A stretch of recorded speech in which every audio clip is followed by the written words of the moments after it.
2,100 runners participated at this year's Band on the Run in Huntsville Saturday, about half of which were from Muskoka. It all began with a kids' run,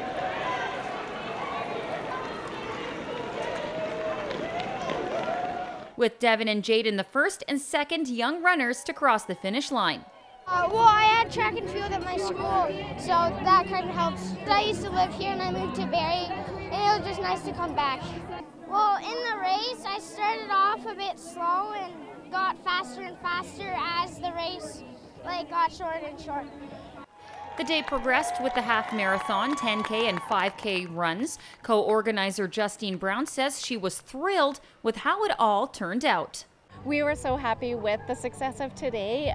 Great weather, great turnout. It was just so nice to see all those red and white shirts going.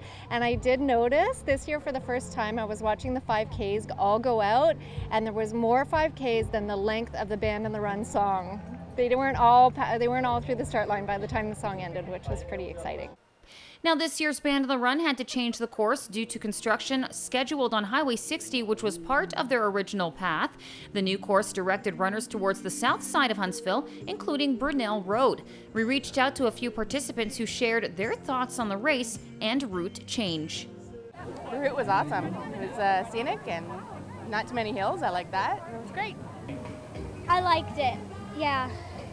It was tiring, but nice. I ran with Zoe. She was awesome. She was my motivator for sure. My first 5K, so we feel good. It's great to have one so close to here, and you wake up and you just walk down the street. It's awesome. The weather was perfect, and it was a wonderful course. With the positive feedback for the new course, Brown says they will be seeking more input on this year's route before making any decisions on whether they will use it again next year. The scenery on it is beautiful. It was so great knowing all those runners were safe on the fully closed routes in the 5K. We're going to talk to all 2,100 runners and see what they thought about this route. And of course, Band on the Run finished off with a post-race concert at the old track near Lions Lookout. Meantime, the success of the event itself wasn't the only cause for celebration. Brown and co-organizer Melissa Key were recipients of this year's Jan Glenn Award at the Huntsville Sports Hall of Fame Gala for their work on Band on the Run. Brown says it was truly touching to get that award, but they weren't alone in the success. Well, you know what, Melissa and I were totally honored by that award, and I want to say two things about it. It is the Female Sports Person of the Year, and that is the only reason that Rob was also not included in that award because he works as hard as Melissa and I. So I just want to make sure he gets acknowledged for that.